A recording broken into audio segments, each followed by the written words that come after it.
And thank you very much, Advocate Essop. We're now going to go from an advocate to an attorney.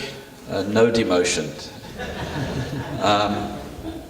Seehaam Samaai, who is an African feminist lawyer and activist.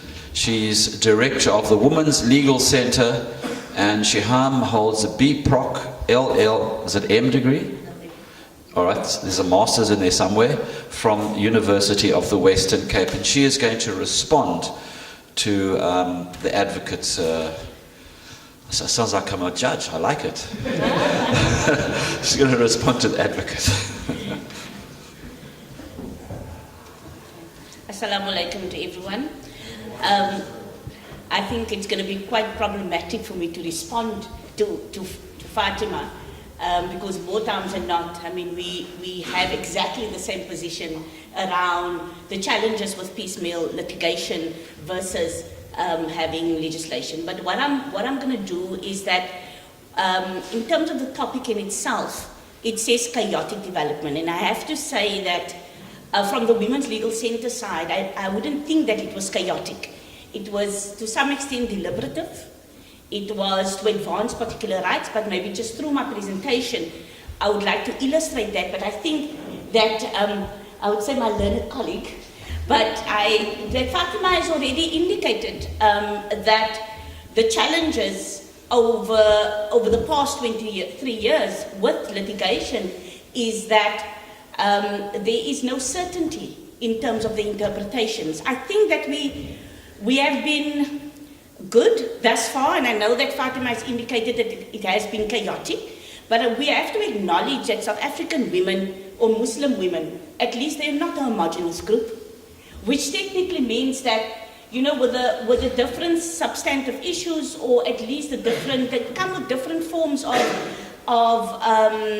levels of identities. There's different levels of discrimination, whether or not it's based on class, whether or not it's based on race, whether or not it's based on religion. You know, the challenges are that these are facts that will end up before the court, and there will be different forms of interpretation, but ultimately, you know, it is for I would say the protection. It is also for the development of that particular woman in that relationship, or even in that marriage, or even in that particular divorce. The problem is that if we do not have certainty, women have to come to court all the time and have to prove even the existence, even though there's a contract, have to prove the existence even of that particular contract. And if you understand how cases are brought to court, there are aspects of contract law that has to be proven. There are aspects of maintenance that have to be proven. Even with the case of Rylands versus Idris, the challenge is, what is the gift? How do you determine the gift? How do you calculate this particular gift? And what is it based on? So I would say that the development of the case law was not that chaotic. It was deliberative. So I'm going to leave it as that. But just quickly, let me just go through that. Before we even get to the cases, it would be wrong to suggest, I have no idea, I'm not also going to go with the political will and everything else, because for many of us, we have no idea why the state has not even legislated, after 23 years, the Muslim marriages. But it would be wrong to suggest that the state has not taken any steps to address the discrimination faced by the Muslim population in our country in terms of the non-recognition. But we can say, however, after 23 years, it is not unfair to say that there has been a failure, and that failure lies with a complete lack of implementation and follow-through in respect of all these processes that have been initiated and embarked on in respect of the legislative process. And I'm talking about for the past 23 years. So I'm just going to run through some of the slides in terms of some of these legislative developments that have technically come to nothing. And there has been a lot of effort, a lot of submissions that have been made over the past 23 years. So we have the non-recognition of Muslim marriages, 2 decades, long law reform processes, and you will see right at the end, 0. So, I mean, with these cases were brought to court because there was a gap once again, it's not chaotic. There was a gap, and it was a gap that had to be filled. So we have democracy, we have the constitution, recognition of Muslim marriages, law reform process begins. And I mean, I think many of the persons possibly were there at the beginning of these processes. Then we started with the case law, which is Rylands Idros, Ahmad. We had the project committee of the South African Law Reform Commission, publication of the South African Law Reform Project Committee of the issue paper. We've got the draft of the discussion in 2003. And we're not talking here about 1 year or maybe a few months. We're talking about years. Look at the jumps. Then we have in between Daniels versus the Daniels matter. We have the Khan matter. Then we have 2005, recognition of Muslim marriages bill. Then we have another case, Muhammad versus Muhammad.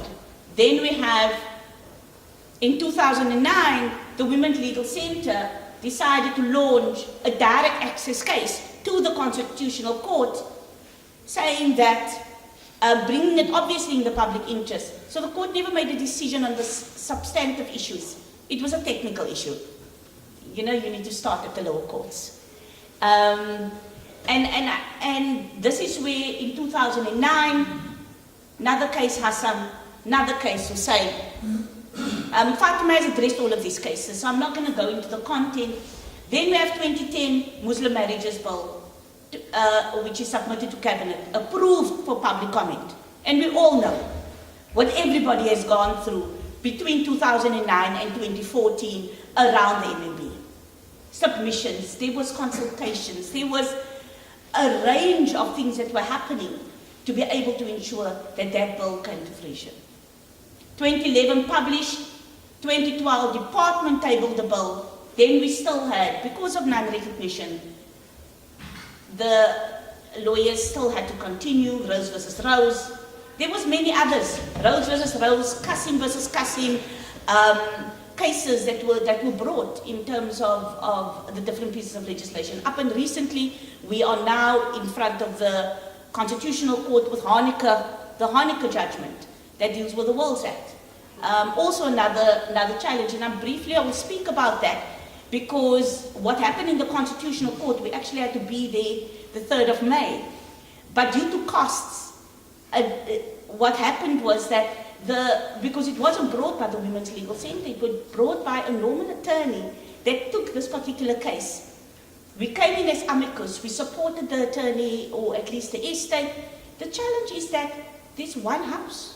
Do you know the cost of going to the Constitutional Court?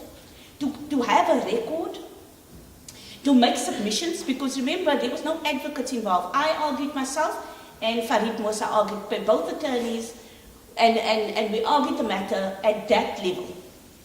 But going to the Constitutional Court requires money, it requires costs. By the 9th of April, or 8th of April, the attorney could not submit the record because it had to come from the estate. You sell the house to go to the CC. And we had to make submission to the Constitutional Court to say that we could not afford this, either postpone this matter to see whether or not funds would be, so that the family could either get the funds or we go to a funder to be able to say, pay the costs. These are the practicalities. The Constitutional Court came back and said, we understand, don't fly up. Don't come to us, don't make oral submissions, make written submissions. And I think for us, the issue is that normal attorneys cannot afford to be able to take these cases. And if it wasn't for the Constitutional Court to allow us now to make written submissions, it meant technically only the Women's Legal Center and the state could afford to get to the Constitutional Court, but the actual parties couldn't. And these are the practicalities that we need to talk about. So the WLC launched this case in 2014 in the public interest to ensure that there is relief for a group of women, and I think we are deliberate. We are the Women's Legal Center, so we are going to be biased towards women.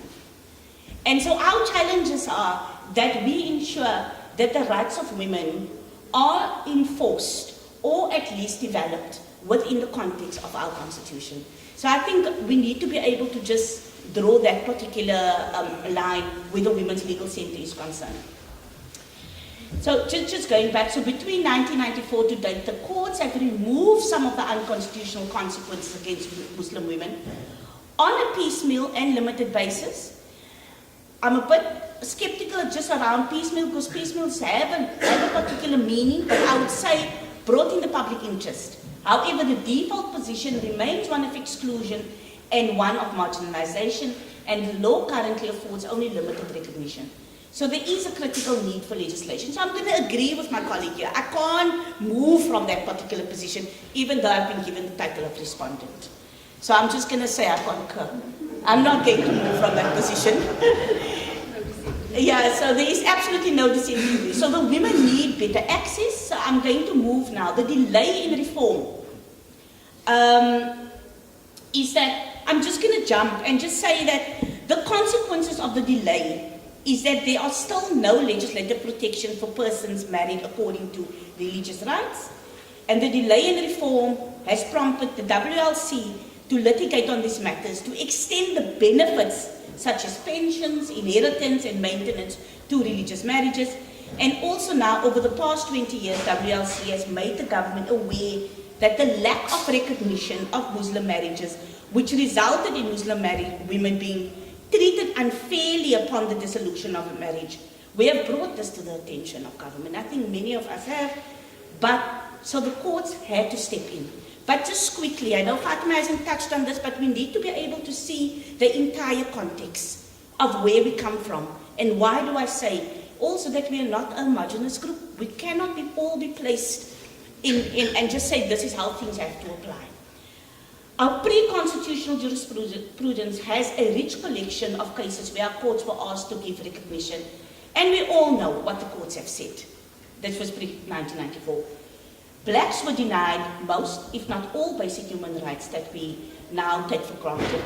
And they were discriminated against, and their cultures and laws were not recognized, except for when they conformed to the bona mores of civilized people.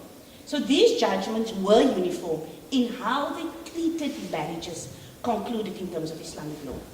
There was a common perception that all Muslim marriages were polygamous and therefore contrary to the dominant Christian white population in the country. So the judgment embraced a colonialist as well as apartheid ideology of the day, which discriminated against anyone who was not a member of that ruling class. So what does that mean for a Muslim woman in South Africa? She's black. She's Muslim. She's a woman. It means you could not own property. That is the reality. So even if we speak about contracts, etc., we speak about anti-nuptial contract, we need to understand how does a South African Muslim woman, what makes her? Who is she? Does she even come into that particular marriage with property? What are you going to draft in your anti-nuptial contract? At zero. But there's on the other side, there will be property. So we need to be able to deal with these imbalances. And what do we do? Post-democracy. I think it's not there at all. So the judgment handed down in our post-democracy era have, however, embraced the rights to dignity, equality, and freedom of religion. And I think Fatima has gone through that. The jurisprudence has developed in this time has been led by the perseverance, I would say, of women to obtain not only the recognition of their marriages, but also the recognition of their constitutional rights. Let's not forget the women in this process. Even though they were lawyers, it was Ralens versus Idris, Daniels, Hassam, who were they? They were women. Women took charge and they took their matters to the courts. And I think we should not forget that. They were central in trying to be able to assert their particular rights. So the courts have therefore been placed in a rather unique position of seeking to marry Muslim laws and traditions contained in the Constitution. So, and this was all done while the legislative development process was underway, or we thought at least that it was underway. There were some pressing matters that had to be decided. So these early cases paved the way and provided a unique glimpse into how our courts intended to use the Constitution to address past discrimination. So I would say, even though the challenge is that it will, by effect, some of the decisions that was taken is contrary to what would be in a normal Islamic context. Our courts have taken the decision, or not the decision, but they have taken a position to protect the rights of women. Because women in South Africa has been discriminated, and historically been discriminated against in this country. And we need, if we talk about substantive right, we need to be able to understand the context of where they come from. So the test case litigation, we built on the advances. So Rylands versus Idros, even in the Ahmed case, practitioners and feminist activists commenced on building on the advances of these particular cases. Rylands recognized the contract. Ahmed recognized Ahmed as the spouse within that particular legislation. So we could do it there, and we could move over to Daniels. Hassan came, even though it was the Women's Legal Center that brought it, but it was built on existing cases to be able to advance the rights of women. So the court was used systematically to change the law in a country and to provide the relief for those particular women. So reflecting on the vulnerabilities, in one of the most recent cases before the Western Cape High Court, it's not that recent anymore, which is also the case that has been linked, which has been joined to the bigger public interest case, which is the Karen Farouk case, was that they still had to determine the legal status of a wife married in terms of Muslim rights. Now I think it's important because the Rogers judgment was significant, because it actually spoke to the circumstances, or at least placed the case within a particular circumstances and illustrated the vulnerabilities of women. And the Rogers judgment is indicative of the progression from the initial recognition of a value system which is based on fundamental human rights and equality as its cornerstone. And these judgments laid the foundation for the development of the recognition that not only affirmed values in our society, but also afforded tangible rights to women. So the case law are indicative of our judiciary not shying away from seeking to redress the discrimination of the past and taking active steps to vindicate the rights of women. So the courts have sought various ways in order to provide relief to Muslim women who have approached the court to seek this particular relief. In the majority of the cases discussed, the courts have struck down existing legislation, declared it unconstitutional, or it read in existing legislation. However, the marriage concluded in terms of the tenets of the Islamic faith, laws, and tradition itself remains unrecognized, even though the court has done and given rights in particular circumstances. There is no statute which recognizes it, and although it can be argued that the law recognizes the existence of the marriage and legal obligations through existing jurisprudence, no legislative framework guides this particular recognition. So some relief may not be competent to grant on an individual case-by-case basis, and it leads to uncertainty and confusion with potentially conflicting decisions. It can even be more onerous. There was the one particular case, it's Jamaluddin matter. It was a matter, I think, in the either in KZN, where they also had a Rule 43. But the challenge was that in that Rule 43, they said that if the woman could not prove it was extra maintenance, that there was an obligation on the husband to have paid, maybe he proved that he did. She had to pay it back. So for us, from a feminist perspective, that is problematic.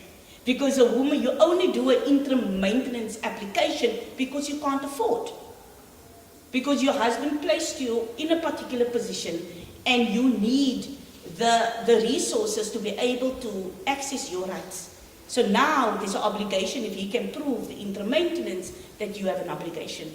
Now, this matter obviously was negated in another judgment to say that particular provision, but it's two different divisions. And this is where the challenges now come in. The rule has been established in terms of the Rule 43, but when you start deepening and start getting the interpretation, that's where some of the challenges, and that is why we need some form of legislative guidance to be able to ensure that there is certainty when cases is possibly brought to court, and women are treated equally. So the ongoing piecemeal adjudication is undesirable, as many of those affected by the issues have limited access to lawyers. And I've used the example of Hanika. Selling one case, selling a house to be able to go to the Constitutional Court. It would technically have meant two wives or two widows on the street to be able to set a precedent. And it was a simple case. There was absolutely no opposition from any of the parties. The wives were saying that they wanted to ensure that the Sharia law was enforced, and the deeds office said no. Why? Because the one wife was married in terms of civil, and the other one was only married in terms of Muslim law. And the challenge we sat with is that the children wanted to give their respective shares to their mothers, but they couldn't. The children born from the marriage, only the Muslim marriage, could not give their share to their mother because it had to go to the civil wife. And that is where you have some of the challenges. So I've said that. So just quickly, I just wanted to speak about the Women's Legal Centre's case. So what relief is the Women Legal Centre seeking? The complaint is one of an unmet constitutional obligation. It is in the absence of legislation that the applicant locates the respondent's failure to protect and give effect to the rights contained in the Constitution. It is different from a complaint where there is a constitutional fault with the legislation. We're not asking for any reading in. We're not saying that now include Muslim within spouse. There's a failure on the part of the state and they have to remedy it. WLC is not asking the court to adjudicate on any religious precepts nor to resolve any doctrinal or factual disputes.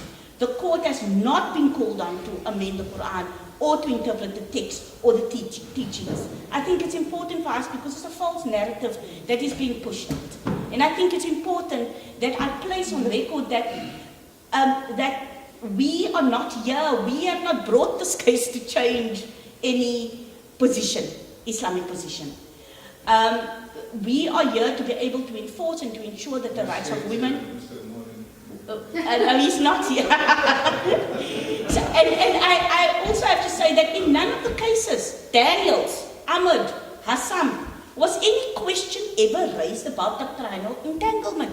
I don't know if only in Rylands, but what was evident was that no concerns was raised regarding the implication of the orders of religious doctrine of freedom of religion. The examples, prescription, it's exactly what Fatima said, was applied to maintenance in Rylands, maintenance, which is the Rule 43s, in the Hussein matter, in the Qasim matter, in the Khan matter, contrary. And then also, I mean, there's even in the Daniels case, and these issues weren't raised. So the state's continued failure to take meaningful steps to remedy and prevent the further and continuing infringement of such rights. It's been 23 years since the interim constitution, and we're saying, like I said, it's a failure. It clearly appears in the context of this case that the Deputy Minister and other members of the Cabinet, sorry, but it maybe changed their mind.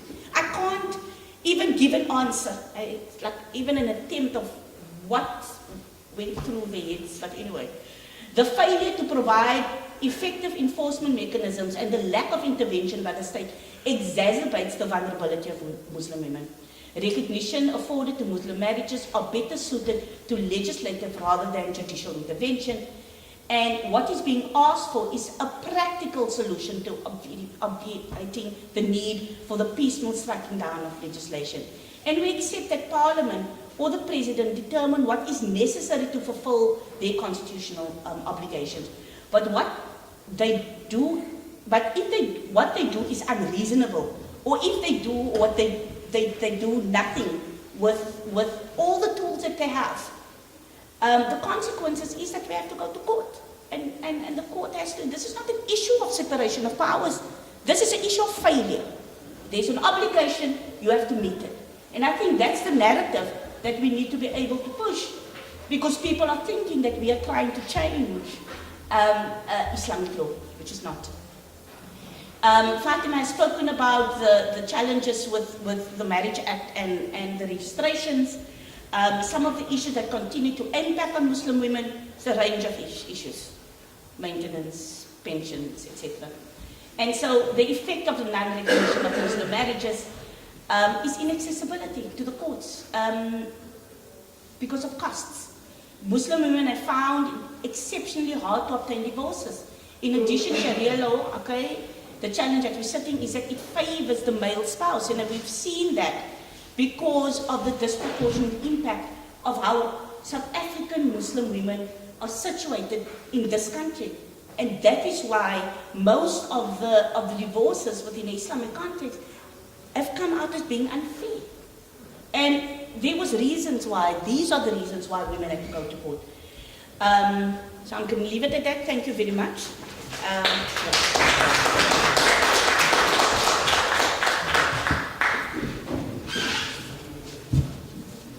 Thank you very much, Advocate and Attorney, for your presentations. That certain advocate that Sheikh Ihsan mentioned, I would like to see you with him in court. We have to deal with him on air and he's unstoppable. But on a more serious note, thank you very much for your input, thought-provoking, and you've certainly raised some very pertinent questions indeed. We're going to rush into the next item, which is the pre-lunch event. So we're going to do as expeditiously and as quickly as possible. Ladies, thank you very much. Shukran for your contribution.